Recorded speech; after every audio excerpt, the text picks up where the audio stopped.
Hey there, I'm meteorologist Lisa Vegas. Let's get going when it comes to the radar. Starting to see some activity brewing, especially out towards the west. So really focusing in on our foothill communities, areas like Burke, Caldwell County and Alexander County. Starting to see some thunderstorms rolling. We even have a severe thunderstorm out of our area down to the south, but that's what we're watching out for, the potential of some of these thunderstorms becoming a little stronger. Now, a lot of the rain up in the mountains, it's just that rain. So this line is actually associated with a cold front that is approaching our area. Now, as we zoom in for those like Alexander County, Caldwell, Burke County, this is where we're seeing a line of those thunderstorms.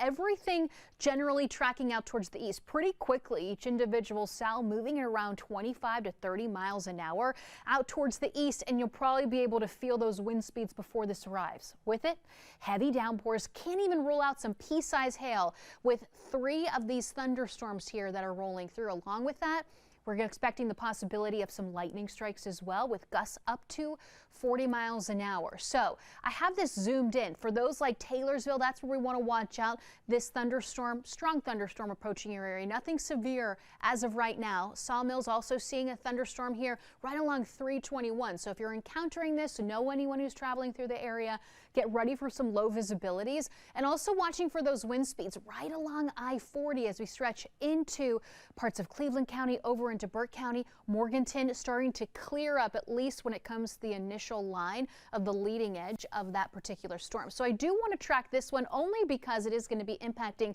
I-40. So as we take a look at that track, areas like Valdez, this should be impacting you right around 527. So within the next 6 minutes or so, Conley Springs right around 536, iCard right around 543 if this holds together. So like I said, this is moving pretty quickly, and as we fast forward right around 9-10 o'clock this evening, looks like it breaks apart a little bit as it moves out towards the east. However, still watching for that to roll through, and as we wake up tomorrow morning, temperatures, they're going to fall into the upper 40s by tomorrow morning, but it's going to feel like the upper 30s. So get ready for that early in the morning, and that's only the beginning when it comes to that big temperature swing.